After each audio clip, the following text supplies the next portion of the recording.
សាលារៀនខ្មោចរឿងនឹងសម្រាប់អ្នកនរគ្នា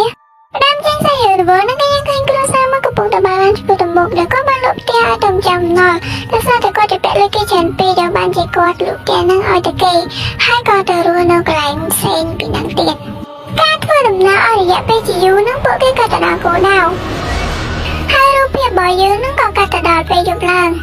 គ្រួសារពួកគេកំពុងតែបរិភោគអាហារពេលយប់តែការបរិភោគអាហារមកពេលនេះគឺគ្មានអ្នកណាមកអេម៉ាត់ដែលរៀងស្ងាត់ខ្លាំងពេកទូស័យរបស់យើងនឹងក៏សួរទៅកាន់ឪពុកនាងថាទូស័យរបស់យើងមកថារីណាអ្នកគ្នាប៉ាតែយើងត្រូវនៅទីនេះប្រហែលទេចុះប៉ា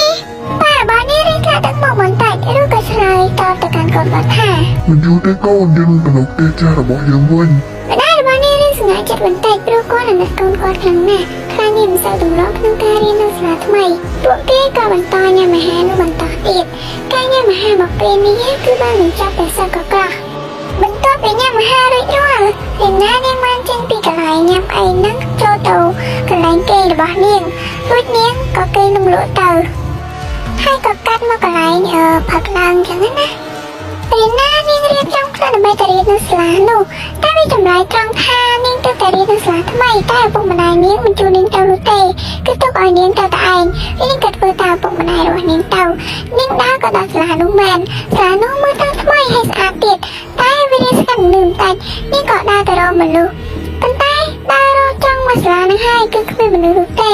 នាងក៏ទៅមើលបន្ទប់ក៏ឋានៈសែននោះក៏នាងបើកទៅគឺគ្មានមនុស្សនោះទេ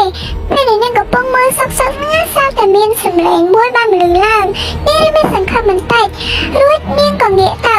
ពេលនាងងាកទៅស្រាប់តែឃើញ